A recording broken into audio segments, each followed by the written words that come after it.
Hello viewers, আসসালামু আলাইকুম। Easy study Tuhin চ্যানেলের পক্ষ থেকে আপনাদের সবাইকে আরও একটি নতুন ক্লাসে স্বাগতম। আজকের ক্লাসে আমরা আলোচনা করব আপনাদের বইয়ের অর্থাৎ ক্লাস 8-এর ইংলিশের 68 পেজের 5.3.2।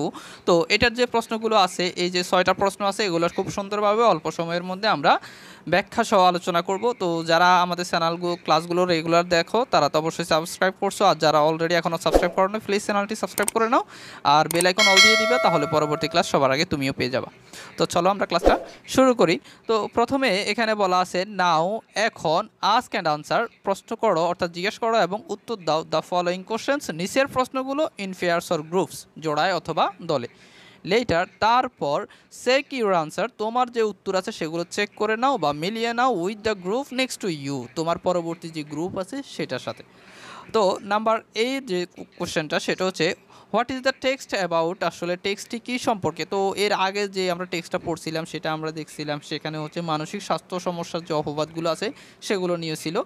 তো আমরা এটার উত্তর দিতে পারি দ্য টেক্সট ডিসকাস, এই টেক্সটটিতে আলোচনা করা হয়েছে the stigmatization of mental health, অর্থাৎ মানসিক স্বাস্থ্যের অপবাদসমূহ, the factors influencing mental wellbeing, এবং মানসিক সুস্থতাকে প্রভাবিত করার কারণসমূহ, দ্য ইমপ্যাক্ট অন স্টুডেন্টস, এবং শিক্ষার্থীর উপরের প্রভাব, and the role of schools and society in addressing mental health issues, এবং মানসিক স্বাস্থ্য সমস্যাসমূহ মোকাবেলায় স্কুল এবং সমাজের ভূমিকা নিয়ে।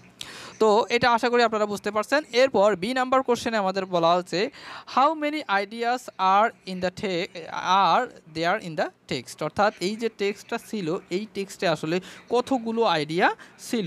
তো আমরা অনেকগুলো আইডিয়াই দেখছিলাম বা ধারণা ছিল। তো এরপর বলছে হোয়াট আর দে, সেগুলো আসলে কী। তো যদি আমরা একটা টেক্সটটাকে একটু পর্যালোচনা করি তাহলে আমরা বলতে পারি দেয়ার সিমস, এখানে দেখা গেছে to 5 main ideas in the text, এই টেক্সটটিতে আসলে কি 5টা আমরা আইডিয়া দেখতে পেলাম, মেইন যে আইডিয়াগুলো। তারপর দে ইনক্লুড, সেগুলোর মধ্যে রয়েছে এক নম্বরে হচ্ছে the stigma around mental health, অর্থাৎ মানসিক স্বাস্থ্য সম্পর্কে অপবাদসমূহ। 2 নম্বরে ফ্যাক্টরস এফেক্টিং মেন্টাল হেলথ, অর্থাৎ মানসিক স্বাস্থ্যকে প্রভাবিত করার কারণসমূহ। 3 নম্বরে the impact of mental health issues on students, এবং এই যে শিক্ষার্থীদের উপর মানসিক স্বাস্থ্য সমস্যার প্রভাব। 4 নম্বরে school initiative to support students mental health, অর্থাৎ শিক্ষার্থীদের মানসিক স্বাস্থ্য বিষয়ে সহায়তা করার জন্য স্কুলের উদ্যোগগুলো। এরপর 5 নম্বরে বলতে পারি the role of society in addressing mental health stigma, অর্থাৎ এই যে রোলগুলো আছে বা মানসিক স্বাস্থ্য সম্পর্কের অপবাদসমূহ মোকাবেলায় সমাজের কি ভূমিকা। তো দেখুন সি নাম্বার প্রশ্নে কি বলা আছে, এখানে বলা আছে are the ideas connected to each other, এই যে আইডিয়াগুলো ধারণাগুলো কি একটা আরেকটার সাথে সংযুক্ত। ইপিএস যদি হ্যাঁ হয়, হাউ আর দে কানেক্টেড, এগুলো আসলে কীভাবে সংযুক্ত। তো এটার উত্তর আমরা দিতে পারি ইয়েস, হ্যাঁ, the ideas in the text are connected, হ্যাঁ এই যে পাঠের বা টেক্সটের এই ধারণাগুলো পরস্পর সংযুক্ত।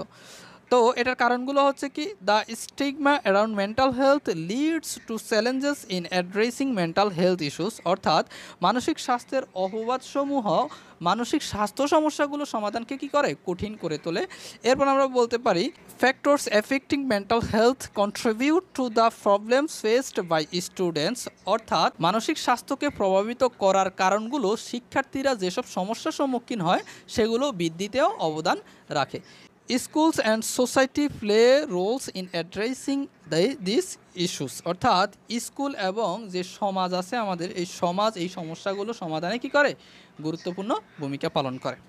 এরপর আমাদের 4 নাম্বার কোশ্চেন, এখানে বলা আছে how many paragraph are there in the text, অর্থাৎ এই যে টেক্সটটা আছে এটাতে কয়টা প্যারাগ্রাফ রয়েছে। তো এটা আমরা গুনলে পাবো 8টা। তো আমরা বলতে পারি দেয়ার আর 8 প্যারাগ্রাফ ইন দ্য টেক্সট, অর্থাৎ এই টেক্সটিতে কি 8টি প্যারাগ্রাফ রয়েছে। এরপর ই নাম্বারের কোশ্চেন আমাদের বলা আছে হোয়াট আর দ্য পারপোজ, অর্থাৎ উদ্দেশ্য কি অফ ইচ প্যারাগ্রাফ, প্রত্যেকটা প্যারাগ্রাফ অর্থাৎ প্রত্যেকটা প্যারাগ্রাফের উদ্দেশ্য কি। তো ই নাম্বার কোশ্চেনের আমরা উত্তর দিতে পারি the purpose of each paragraph is to discuss elaborately, অর্থাৎ এই যে প্যারাগ্রাফগুলো আছে এই প্যারাগ্রাফগুলো মূলত কী করছে, বিস্তারিত আলোচনা করে। কি বিস্তারিত আলোচনা করে, on different aspect of mental health stigma, অর্থাৎ মানসিক স্বাস্থ্য অপবাদসমূহের বিভিন্ন দিক, ইটস ইম্প্যাক্ট, এটার প্রভাব, and the measures taken to address it, এবং এইটা মোকাবেলার জন্য গৃহীত ব্যবস্থা সম্পর্কে। এরপর এফ নাম্বার প্রশ্নে আমাদের বলা হচ্ছে how have the paragraph been use to organise the idea of the text. পাঠের ধারণাগুলো সংগঠিত করার জন্য অনুচ্ছেদগুলো কিভাবে ব্যবহার করা হয়েছে। তো এটার উত্তর আমরা দিতে পারি the paragraph have been use to organise the idea in a logical sequence, অর্থাৎ এই প্যারাগ্রাফগুলো একটি যৌক্তিক ক্রম অনুযায়ী ধারণাগুলোকে বিন্যস্ত করতে ব্যবহার করা হয়েছে।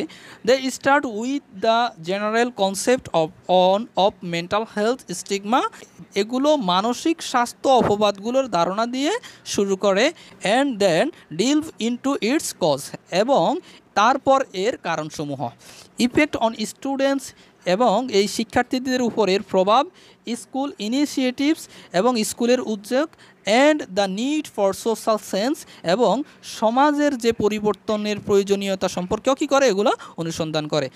This organisation helps readers understand the topic step by step, এই বিন্যাস পাঠকদের ধাপে ধাপে বিষয়টি বুঝতে সাহায্য করে।